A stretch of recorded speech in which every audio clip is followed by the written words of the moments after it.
Supreme judicial council ने सदर मुमलिकत को खत लिखने पर सुप्रीम कोर्ट के जस्टिस काजी फाइज ईसा के खिलाफ शिकायत को खारिज कर दिया। एक दरख्वास्त तो खारिज हो गई, मगर सदारती रेफरेंस अपनी जगह पर बरकरार है।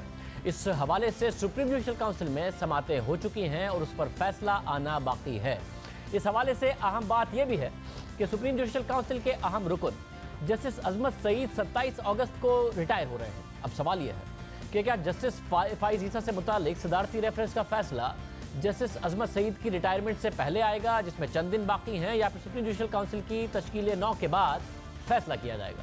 बहरहाल आज सुप्रीम जुडिशल काउंसिल के सरबराह चीफ जस्टिस आसिफ सईद खोसा ने सदर को खत लिखने से मुतालिक ज़िमनी रेफरेंस को खारिज करने के फैसले से पहले अहम कानूनी सवालों के जवाबात भी दिए और जस्टिस फाइज ईसा की तरफ से लगाए गए इल्जामात पर सुप्रीम जुडिशल काउंसिल की राय भी सामने रखी है और अपने फैसले में लिख दिया है कि सदर को खत लिखने से पहले जस्टिस फाइज ईसा को अपने खिलाफ दायर रेफरेंस का इल्म था और उन्हें खुद चीफ जस्टिस ने नोट्स लेने के लिए कलम मुहैया किया था। सुप्रीम जुडिशल काउंसिल ने सदर को खत लिखने पर जस्टिस काजी फाइज ईसा के खिलाफ रेफरेंस को खारिज किया और 10 सफ़हात पर मुश्तमिल फैसला सुनाया।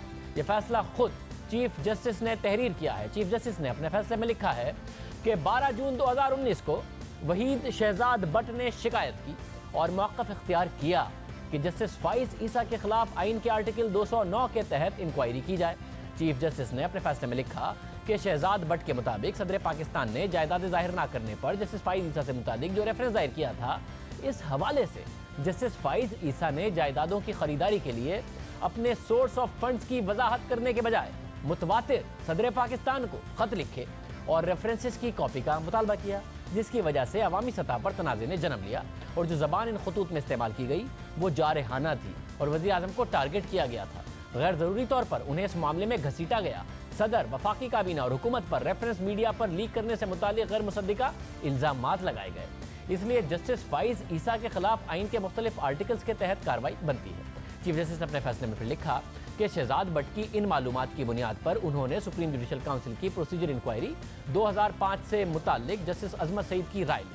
जस्टिस अजमत सईद की राय 12 जुलाई को काउंसिल के सामने रखी गई और उस पर मुशाहिदे के बाद काउंसिल ने जस्टिस फाइज ईसा को शो कॉज नोटिस जारी करने का फैसला किया। इस शो कॉज नोटिस पर जस्टिस फाइज ईसा ने अपना उबूरी जवाब जमा करवाया और ये तस्लीम किया कि उन्होंने सदर को खत लिखा है और साथ ही जस्टिस फाइज ईसा ने अपने जवाब में यह मौक़िफ़ इख्तियार किया कि सुप्रीम जुडिशल काउंसिल के सेक्रेटरी ने इस मामले को आगे बढ़ाने के लिए गैर मामूली तेज़ी दिखाई है। चीफ जस्टिस अपने फैसले में लिखा कि जस्टिस फाइज ईसा ने शो कॉज नोटिस के जवाब में मौक़िफ़ इख्तियार किया कि जस्टिस अजमत सईद से राय लेना सुप्रीम जुडिशल काउंसिल की प्रोसीजर इंक्वायरी के मुताबिक ही नहीं था। शो कॉज नोटिस काउंसिल ने नहीं बल्कि सुप्रीम जुडिशल काउंसिल के सेक्रेटरी ने जारी किया, जो सुप्रीम जुडिशल काउंसिल के प्रोसीजर इंक्वायरी के खिलाफ है। सुप्रीम जुडिशल काउंसिल के सेक्रेटरी इनके खिलाफ बुग़्ज़ और जानिबदारी रखते हैं। इंक्वायरी के लिए जो मालूमात शहजाद बट ने दी, उनकी सनद और इरादा मशकूक और बदनीयती पर मुश्तमिल है। चीफ जस्टिस ने अपने फैसले में लिखा कि जस्टिस फाइज ईसा ने अपने जवाब में मौक़िफ़ इख्तियार किया कि उनकी मुझसे मुलाकात हुई और मैं उन्हें सदर को ख़त लिखने से मैंने उन्हें मना नहीं किया और सदर को ख़त लिखने का रेफरेंस गैर मामूली तौर पर दीगर रेफरेंसेस से पहले उठाया गया और जैसा कि सदारती रेफरेंस की समात के दौरान उनका रद्द-ए-अमल लिया गया था, वो इस रेफरेंस में नहीं लिया गया और सदर को ख़त लिखने से जिस जज मिसकंडक्ट का मुर्तकिब नहीं होता। चीफ जस्टिस ने अपने फैसले में लिखा कि हमने रेफरेंस दायर करने वाले शख्स को ज़ाती तौर पर सुना और दस्तावेज़ात का जायज़ा भी लिया, जिसके बाद हम इस नतीजे पर पहुँचे कि जस्टिस फाइज ईसा ने सदर को 3 खतूत लिखे और इन तीनों खतूत में जस्टिस फाइज ईसा ने यह मौक़िफ़ इख्तियार किया कि उन्हें सदारती रेफरेंस का मीडिया से पता चला है। जस्टिस फाइज ईसा ने सदर को लिखे गए खतूत में इस बात का इजहार किया कि वो रेफरेंस में मौजूद मवाद और इल्ज़ामात से मुतालिक सिर्फ क़यास आराई ही कर सकते हैं, इसलिए उन्होंने सदर से रेफरेंस की कॉपी का मुतालबा किया ताकि वो इल्ज़ामात की सही नोयत तक पहुँच सके। चीफ जस्टिस ने अपने फैसले में लिखा कि जस्टिस फाइज ईसा ने शो कॉज नोटिस के जवाब में मुझसे अपनी एक मीटिंग का हवाला भी दिया, जिसमें उन्होंने मुझसे रेफरेंस की कॉपी फराहम करने की दरख्वास्त की थी, जो मंजूर नहीं की गई। चीफ जस्टिस ने अपने फैसले में लिखा कि यह बदकिस्मती की बात है कि मुलाकात में मौजूद दूसरे शख्स की इजाज़त लिए बगैर जस्टिस फाइज ईसा को एक प्राइवेट मुलाकात और प्राइवेट बातचीत का हवाला देना मुनासिब लगा। यानी कि चीफ जस्टिस ये कह रहे हैं कि जो मेरी उनसे मुलाकात हुई वो एक प्राइवेट मुलाकात थी और मेरी रजामंदी के बगैर उन्हें ये मुनासिब लगा कि उस मुलाकात का जिक्र किया जाए। आगे लिखते हैं इस फैसले में चीफ जस्टिस की ये भी बदकिस्मती की बात है कि जस्टिस फाइज ईसा ने जिस मुलाकात का हवाला दिया वो इससे मुतालिक सिलेक्टिव थे, यानी कि पूरी बात जस्टिस फाइज ईसा ने बयान नहीं की, सिलेक्टिव बात बयान की। चीफ जस्टिस ने अपने फैसले में लिखा कि मैं ज़ाती और प्रोफेशनल मामलात में फाइज ईसा की बहुत इज्जत करता हूं, लेकिन रिकॉर्ड के लिए और उस तस्वीर को मुकम्मल करने के लिए जिसे जस्टिस फाइज ईसा ने अधूरा छोड़ा उसकी मालूमात मैंने काउंसिल के सामने रखी हैं। चीफ जस्टिस ने अपने फैसले में लिखा कि जब जस्टिस फाइज ईसा के खिलाफ सदारती रेफरेंस दायर हुआ तो रजिस्ट्रार सुप्रीम कोर्ट वो रेफरेंस लेकर मेरे चैम्बर में आए। रेफरेंस का जायजा लेने के बाद मुझे लगा कि ये दुरुस्त होगा कि जस्टिस फाइज ईसा को इस रेफरेंस और इसमें मौजूद मवाद से मुताल्लिक आगाह किया जाए, जिसके बाद मैंने जस्टिस फाइज ईसा से रब्ता किया और दरख्वास्त की कि वो मेरे चैम्बर में आएँ। जिसके बाद मैंने जस्टिस फाइज ईसा को इस रेफरेंस से मुताल्लिक आगाह किया और उनसे कहा कि वो अपनी मालूमात के लिए इस रेफरेंस को पढ़ें। जिसके बाद जस्टिस फाइज ईसा बैठे और उन्होंने रेफरेंस को पढ़ने के लिए अपना वक्त लिया और उन्होंने नोट्स लेने के लिए पेन और पेपर का मुतालबा किया, जो मैंने ज़ाती तौर पर उन्हें मुहैया भी किया। नोट्स लेने के बाद जस्टिस फाइज ईसा ने कहा कि वो रेफरेंस की कॉपी हासिल करने के लिए सदर को ख़त लिखना चाहते हैं, जिस पर मैंने उनसे कहा कि आइन के तहत सदर पाकिस्तान रेफरेंस की कॉपी मुहैया करने के पाबंद नहीं है। जिसके बाद जस्टिस फाइज ईसा ने मुझसे रेफरेंस की कॉपी फराहम करने की दरख्वास्त की, जिस पर मैंने कहा कि कॉपी मैं बतौर चीफ जस्टिस नहीं बल्कि सुप्रीम जुडिशल काउंसिल मुहैया कर सकती है। इस वक्त जब काउंसिल को लगे वो इनके खिलाफ ये मामला आगे बढ़ाना चाहते हैं, जिस पर जस्टिस फाइज ईसा ने अपने इस अज़म का इजहार किया कि वो सदर को ख़त लिखेंगे और उन्होंने मुझसे पूछा कि वो बराह रास्त ख़त लिखें या चीफ जस्टिस और रजिस्ट्रार के ज़रिए, जिस पर मैंने उन्हें जवाब दिया कि मैंने कभी ऐसा ख़त नहीं लिखा और मैं ऐसी किसी पोजीशन पर नहीं कि आपको इस हवाले से मशवरा दूँ। मैंने उनसे ये भी कहा कि ऐसा कोई भी ख़त लिखना गैर ज़रूरी तौर पर मामले को पेचीदा कर सकता है। चीफ जस्टिस ने अपने फैसले में लिखा कि मैं इस मुलाकात का तज़किरा नहीं करता अगर ये मामला जस्टिस फाइज ईसा ने शो कॉज नोटिस के जवाब में ना उठाया होता। चीफ जस्टिस ने अपने फैसले में लिखा कि जस्टिस फाइज ईसा ने सदर को लिखे गए अपने तीनों खतूत में यह मौक़िफ़ इख्तियार किया कि ख़त लिखते वक्त तक उन्हें ये इल्म नहीं था कि उनके खिलाफ सदर की तरफ से कोई रेफरेंस दायर हुआ है या नहीं। चीफ जस्टिस ने अपने फैसले में लिखा कि मुझसे जस्टिस फाइज ईसा की मुलाकात से ये ज़ाहिर होता है कि सदर को ख़त लिखने से पहले ना सिर्फ उन्हें रेफरेंस दायर होने का इल्म था बल्कि उन्हें रेफरेंस में मौजूद मवाद और इल्ज़ामात का भी इल्म था और फिर इन खतूत में उन्होंने इन चीज़ों से लाइल्मी का इजहार किया। चीफ जस्टिस ने अपने फैसले में लिखा कि ये हम पर नहीं कि कयास आराई करें कि फ़र्स्ट हैंड मालूमात होने के बावजूद जस्टिस फाइज ईसा ने सदर को खतूत क्यों लिखे जिसमें उन्होंने वज़ीर आज़म और उनके अहल खाना को भी इस मामले में घसीटा, जो अच्छा अमल नहीं था। चीफ जस्टिस ने अपने फैसले में लिखा कि जस्टिस फाइज ईसा ने शो कॉज नोटिस के जवाब में जो पोजीशन ली है काउंसिल के मुताबिक इसमें बहुत ज़्यादा वजन नहीं था। चीफ जस्टिस ने अपने फैसले में मजीद लिखा कि सेक्रेटरी काउंसिल की तरफ से इस मामले को उठाने के लिए कोई गैर मामूली तेज़ी नहीं दिखाई गई। जस्टिस अजमत सईद की जो इब्तिदाई राय ली गई उसके लिए ज़रूरी था कि पूरी काउंसिल जस्टिस फाइज ईसा के खिलाफ इल्ज़ामात का जायज़ा लेने के लिए मौजूद हो और जस्टिस अजमत सईद ने इन इल्ज़ामात को इतना संजीदा समझा कि काउंसिल की तरफ से ये मामला उठाया जाता, इसलिए ये मामला सुप्रीम जुडिशल काउंसिल के प्रोसीजर के मुताबिक थे। चीफ जस्टिस ने अपने फैसले में लिखा कि ये काउंसिल थी जिसने शो कॉज नोटिस जारी किया और जो शो कॉज काउंसिल के सेक्रेटरी की जानिब से जारी हुआ इसमें यह दर्ज था कि ये सुप्रीम जुडिशल काउंसिल की मंजूरी से जारी हो रहा है। चीफ जस्टिस ने अपने फैसले में लिखा कि जस्टिस फाइज ईसा का ये इल्ज़ाम कि काउंसिल के सेक्रेटरी उनके खिलाफ बुग़्ज़ और जानिबदारी रखते हैं, ये एक ऐसा इल्ज़ाम है जिसके लिए किसी सबूत का सहारा नहीं लिया गया और उसे एक साइड पर रख भी दिया जाए तो ये काउंसिल के सेक्रेटरी ने नहीं बल्कि खुद सुप्रीम जुडिशल काउंसिल ने आखिर में राय कायम करनी है। और ये बात कि क्या शो कॉज नोटिस जारी करने के लिए खातिर खा सबूत मौजूद थे या नहीं, तो इसका तयन काउंसिल ने करना है, ना कि जस्टिस फाइज ईसा ने। चीफ जस्टिस ने अपने फैसले में लिखा है कि जिस बात को बुनियाद बनाकर जस्टिस फाइज ईसा ने सदर को खतूत लिखे वो हक़ाइक़ गलत थे और वज़ीर आज़म उनके ख़ानदान को इस मामले में घसीटना गलत अमल था और रेफरेंस मीडिया पर लीक करने से मुतालिक जस्टिस फाइज ईसा ने जिन लोगों पर इल्ज़ामात लगाए वो मफरूज़ों पर मबनी थे। इन हालात में काउंसिल के पास काफ़ी वजूहात थीं कि वो जस्टिस फाइज ईसा को शो कॉज नोटिस जारी करते और मुतल्लिका सवालों से मुतालिक उनसे जवाब तलब करते। जस्टिस फाइज ईसा की जानिब से ये कहना कि इनके खिलाफ शिकायत को ज़ेर इल्तवा शिकायत से पहले उठाया गया, ये बात सिर्फ कयास आराई पर मबनी है आर्टिकल 209 के तहत तमाम शिकायत या मालूमात मौसूल हुई हैं उन्हें काउंसिल की तरफ से उठाया गया और एक वक्त में बहुत सी शिकायत जो मौसूल हुई हैं और कार्रवाई के मुख्तलिफ मरहलों में हैं, जस्टिस फाइज ईसा के खिलाफ जो मालूमात मौसूल हुई उसके इल्तवा के दौरान बहुत सी दीगर शिकायत जो पहले से ही कार्रवाई के मरहले में थी उन्हें निपटाया गया। मौजूदा वक्त में 6 शिकायत ज़ेर इल्तवा हैं और कानूनी अमल के मुख्तलिफ मरहलों से गुजर रही हैं। सुप्रीम जुडिशल काउंसिल के चेयरमैन और चीफ जस्टिस आसिफ सईद खोसा ने अपने फैसले में लिखा कि इन नताइज पर पहुंचने के बावजूद हमने ये देखा कि जो मालूमात दरख्वास्त गुजार ने दी हैं उसमें जस्टिस फाइज ईसा पर यह इल्ज़ाम नहीं लगाया गया कि उन्होंने ख़त का मतन खुद मीडिया में लीक किया। और हमने दरख्वास्त गुजार से ये सवाल भी किया और वो इस हवाले से कोई मवाद पेश करने में नाकाम हुए कि जस्टिस फाइज ईसा ने खतूत का मतन किसी के सामने जाहिर किया हो। इन खतूत का मतन किसी के लिए काबिल एतराज़ हो सकता है, लेकिन ये प्राइवेट खतूत थे, ये उन्हीं के लिए थे जिनको मुखातिब किया गया था और किसी के पढ़ने के लिए नहीं थे। जहाँ तक खतूत के मतन का ताल्लुक है तो जब रेफरेंस दायर हुआ तो हो सकता है कि जस्टिस फाइज ईसा को इनसे खौफ लाहक हो गया हो जिन पर उन्हें शक था और इस ख्याल की वजह से उन्होंने ये इकदाम उठाया हो। लिखा गया है कि परसिक्यूशन का उन्हें खौफ हुआ कि उनके खिलाफ होगा, जिसकी वजह से उन्होंने इकदाम उठाया हो। साथ में लिखा है कि रिकॉर्ड से लगता है कि मुतल्लिका वक्त में जस्टिस फाइज ईसा ख़ानदानी मामलात की वजह से भी परेशान थे। शायद इस ज़हनी दबाव की वजह से उनके ख्याल को बढ़ावा मिला हो कि उनके खिलाफ प्रोसिक्यूशन हो रही है।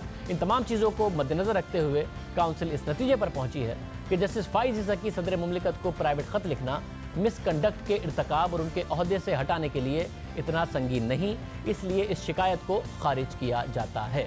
अब आम बात यह कि जस्टिस फाइज ईसा के खिलाफ सदर को ख़त लिखने की शिकायत खारिज हुई है, ताहम अब भी उनके खिलाफ सदारती रेफरेंस चल रहा है जिसके खिलाफ जस्टिस फाइज ईसा ने सुप्रीम कोर्ट में आईनी दरख्वास्त दायर कर रखी है। इस पूरे मामले पर मजीद बात करते हैं जो न्यूज़ के नुमाइंदा खुसूसी अब्दुल क़य्यूम सिद्दीकी साहब हमारे साथ मौजूद। क़य्यूम सिद्दीकी साहब बहुत शुक्रिया। मुलाकात, ख़त के मंदरजात वो सारे के सारे चीफ जस्टिस ने सामने रखे हैं। साथ ही ये एक मामला तो अब नहीं रहा मगर दूसरा रेफरेंस बहरहाल मौजूद है और जस्टिस अजमत सईद शेख रिटायर हो जाएंगे तो फिर ये मामला कैसे आगे बढ़ेगा? यहाँ पे ये कहना कि जस्टिस काजी फाइज ईसा को इसका इल्म नहीं था ख़त लिखने से पहले, तो इस हवाले से चीफ जस्टिस ऑफ पाकिस्तान का एक बड़ा डॉक्यूमेंटेड जो है वो बात सामने आई है। लेकिन इस बात के साथ ही और बहुत सारे सवाल जो है वो भी उठ गए हैं कि जो कि बतौर चीफ जस्टिस ऑफ पाकिस्तान उनके ओहदे से मुतल्लिक है कि क्या एक कंप्लेंट जो कि जैसे कि वो खुद कहते हैं कि सुप्रीम जुडिशल काउंसिल का काम है कि वो नोटिस की कॉपी दे, उसकी फॉर्मल कार्रवाई से पहले क्या चीफ जस्टिस ऑफ पाकिस्तान को ये रेफरेंस उनको दिखाना चाहिए था as per the statement of the supreme judicial council जो इस वक्त जारी किया गया। फिर दूसरा बात यह है कि इसमें एक और राज भी है कि ये चीज़ जो है उसके बाद फिर 2 शोकाज नोटिस हुए हैं। तो क्या चीफ जस्टिस ऑफ पाकिस्तान ने सुप्रीम जुडिशल काउंसिल को अपनी इस मुलाकात के हवाले से पहले से बताया था या नहीं बताया था? क्यों बताया था? क्योंकि अब ये जब पिटीशन फाइल हुई है और इसमें ये सारी बातें सामने आई हैं तो अब इस मीटिंग का हवाला दिया गया है। एक तो ये बहुत सारे ये सवालात जो हैं वो उठ के सामने आए हैं। दूसरी बात जो है वो ये है कि जस्टिस काजी फाइज ईसा ने इन दोनों जो शोकाज नोटिस हैं और दोनों रेफरेंसेस जो हैं इनको सुप्रीम कोर्ट ऑफ पाकिस्तान में चैलेंज कर रखा है। अब इसमें ये अगली तारीख तो नहीं बताई गई है। अब देखना ये है कि आया सुप्रीम कोर्ट ऑफ पाकिस्तान उस जो काजी फाइज ईसा की पिटीशन है उसको फिक्स करती है या नहीं करती है और वो कब तक फिक्स करेगी। क्योंकि हमने ये देखा है कि जैसा भी सुप्रीम कोर्ट ऑफ पाकिस्तान में कि जब भी माजी में जब किसी जज ने चैलेंज किया तो इस दौरान में जब सुप्रीम कोर्ट के अंदर कार्रवाई होती थी तो इस दौरान सुप्रीम जुडिशल काउंसिल जो है उसकी कार्रवाई नहीं हुआ करती है। अब दूसरा सवाल आपका ये है कि जस्टिस अजमत सईद शेख जो कि 27 अगस्त को जो है वो तकरीबन रिटायर हो रहे हैं, तो ऐसी सूरत में अगर वो तब तक जो नई डेट है उसका नहीं पता लगता और जस्टिस अजमत सईद शेख रिटायर हो जाते हैं तो जो सुप्रीम कोर्ट ऑफ पाकिस्तान के सीनियर जज हैं जो कि जस्टिस मुशीर आलम हैं वो सुप्रीम जुडिशल काउंसिल का हिस्सा बन जाएंगे और फिर जो कि शोकाज नोटिस पर उनका जवाब आ चुका है और अगर सुप्रीम कोर्ट ऑफ पाकिस्तान के अंदर जब तक हियरिंग नहीं होती है तो ये इस तरह से कार्रवाई आगे बढ़ेगी। बहुत शुक्रिया रशीद रिजवी साहब, साबिक सदर सुप्रीम कोर्ट बार एसोसिएशन भी हमारे साथ मौजूद हैं। रिजवी साहब बहुत शुक्रिया।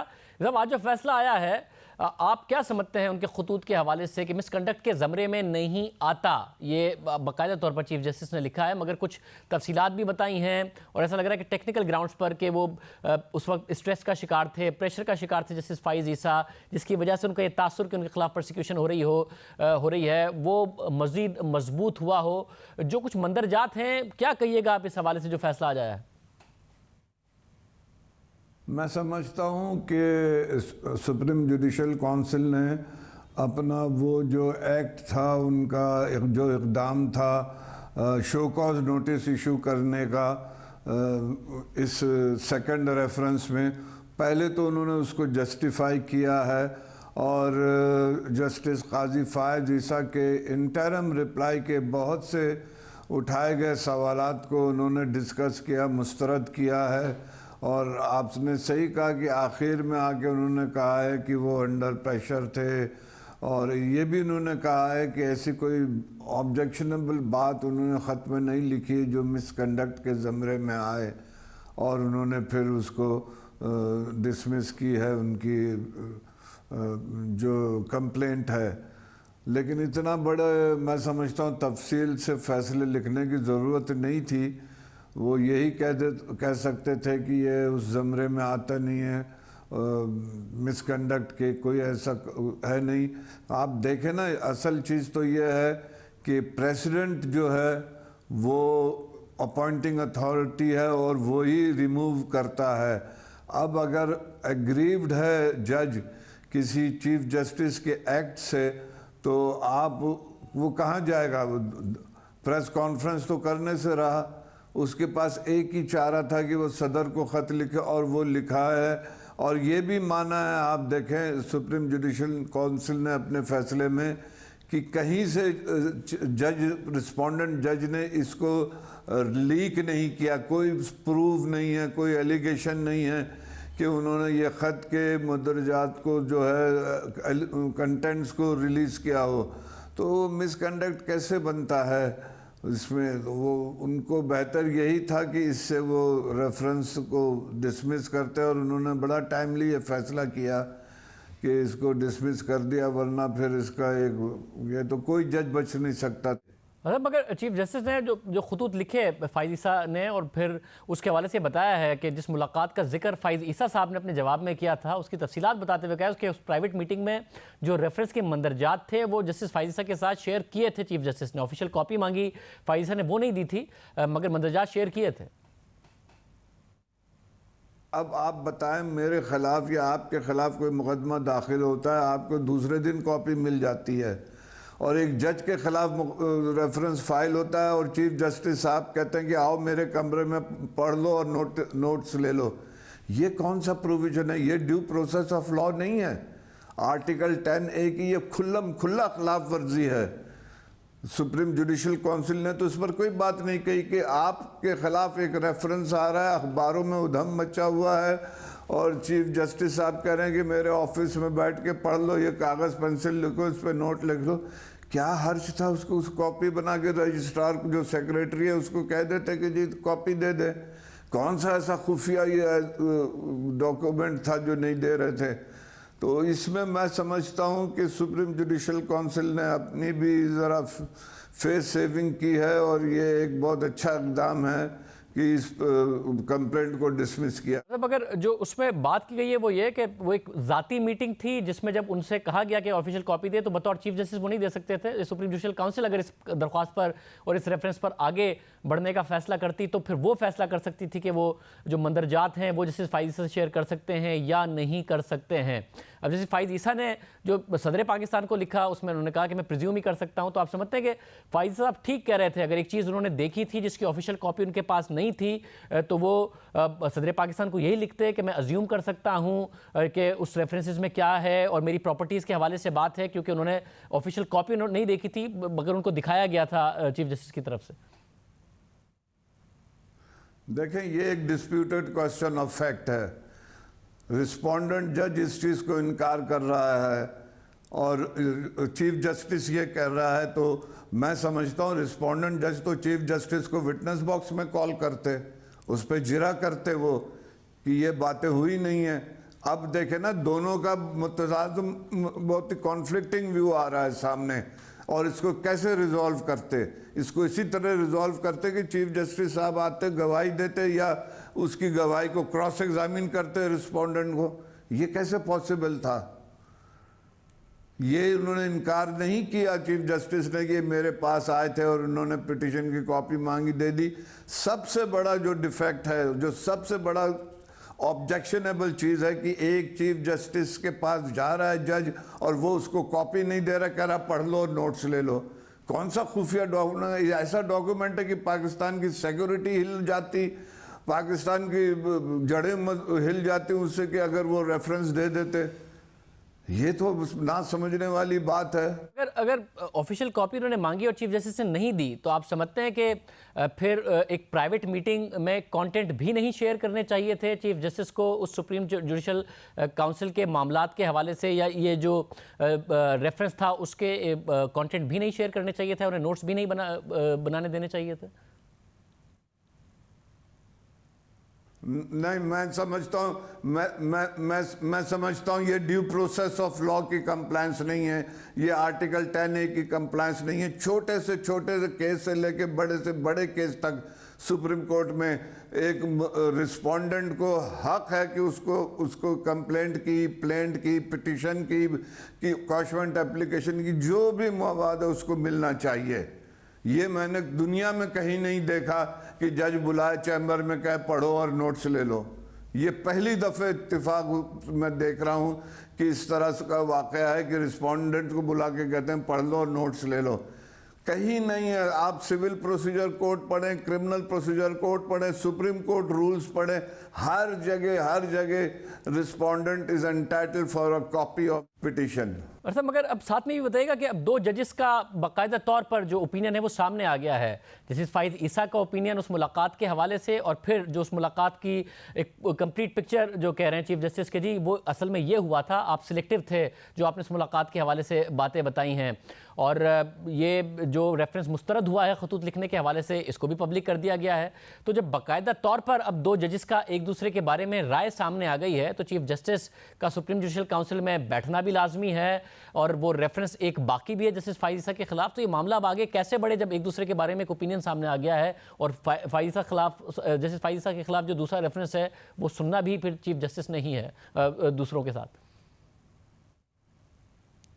मैं समझता हूं कि उनको तो फिर रिक्यूज करना चाहिए था कि मैं इसमें नहीं बैठता हूं, मैं रिक्यूज करता हूं और दूसरे जो सीनियर जज हैं वो उसको हेड करें। मगर ये और कानूनी तौर पर कैसे मुमकिन होगा? Chief justice supreme judicial council के रुकन हैं, उसके बगैर कैसे आगे बढ़ सकता है मामला? सीनियर जज हेड कर, कोई प्रोहिबिशन तो है नहीं।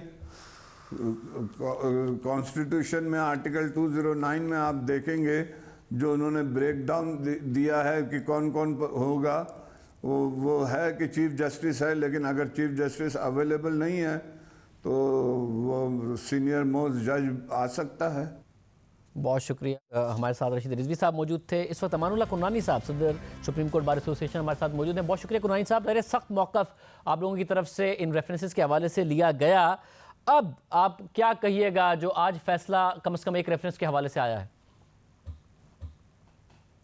बल्कि मैं सबसे पहले आपके तवज्जो से पाकिस्तानी कौम को, अपनी अदलिया को, सुप्रीम जुडिशल काउंसिल को मुबारकबाद देता हूँ, खराज तहसीन पेश करता हूँ इस फैसले पर।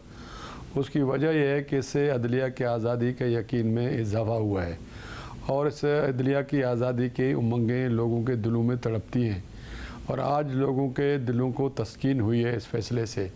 मैं समझता हूँ आइंदा भी अदलिया अपने फ़ैसलों के अंदर इसी तरह आज़ादाना फ़ैसले करेगी, तो इंशाअल्लाह इस कौम के आइन और कानून के हुक्मरानी के लिए जो एक ख्वाहिश है और ये जो कोशिश है, जो मेहनत है, जो क़याम पाकिस्तान के बाद उसके अंदर जो चीज़ें ऊंच नीच आए हैं, उसके अंदर एक बहुत बड़ी हौसला अफजा बात है, और हम इसका खैर मकदम करते हैं।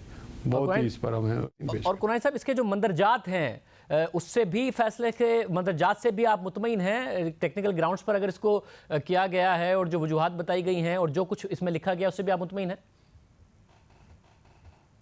देखिए, ये तो फाइनल हो गया कि ये सदर को ख़त लिखने के मामले पर ये कोई प्रोसिक्यूशन हो ही नहीं सकती। ये तो वर्डिक्ट आ गया सुप्रीम जुडिशल काउंसिल का। अब इसमें से कोई एक नुक्ता या कोई एक पैराग्राफ अब अलाइव नहीं रहा। ऐसे भी समझेंगे जो कंप्लेंट फाइल किया था एडवोकेट हाई कोर्ट लाहौर के किसी शख्स ने, तो वो अब इस वक्त अलाइव नहीं है, तो इस हद तक तो इसका किस्सा ख़त्म ही हो गया है। अब बाकी जो चीज़ें अगर उन्होंने अपने जस्टिफिकेशन में जज साहब ने, जनाब जस्टिस चीफ जस्टिस साहब ने अपने जस्टिफिकेशन में जो भी डिटेल रीजंस दिए हैं वो तो कोई बाइंडिंग नहीं है। ज़ाहिर बात है वो जो बाकी जो चीज़ें हैं वो इंडिपेंडेंट है। ये एक राय है, एक ट्रिब्यूनल है या जुडिशल काउंसिल है, उसने अपने आप को जस्टिफिकेशन के साथ बहुत सारी बातें लिखी हैं। अच्छी बात है, सेंस प्रिवेल, फाइनली जो है उन्होंने इसको दाखिले दफ्तर कर दिया है, खारिज कर दिया है और उनके जो कंटेंट्स हैं वकील साहब के उसके इत्तफाक नहीं किया है और उन्हें ये वाज़ेह तौर पर लिखा है कि इससे कॉन्स्टिट्यूट नहीं होता मिसकंडक्ट। सदर को ख़त लिखने से मिसकंडक्ट जो है ऑफेंस कॉन्स्टिट्यूट नहीं होता है, इसलिए इस ख़त लिखने के ऊपर किसी जज को उस ओहदे से फारिग कर दिया जाए, ये इतना बड़ा जुर्म नहीं बनता। ये वाज़ेह अपने आखिरी पैराग्राफ में यही लिखा है उन्होंने। शुक्रिया मानुल्लाह कुरनानी साहब, सदर सुप्रीम कोर्ट बार एसोसिएशन इस हवाले से राय दे रहे थे। वेलकम कर रहे हैं इस फैसले को जो कि एक रेफरेंस की सूरत में जैसे फाइजा के हवाले से आया है। प्रोग्राम में ब्रेक शामिल करते हैं। कराची में कचरे की सफाई का मामला, PTI और पीपल्स पार्टी एक दफ़ा फिर आमने सामने बात करेंगे ब्रेक के बाद।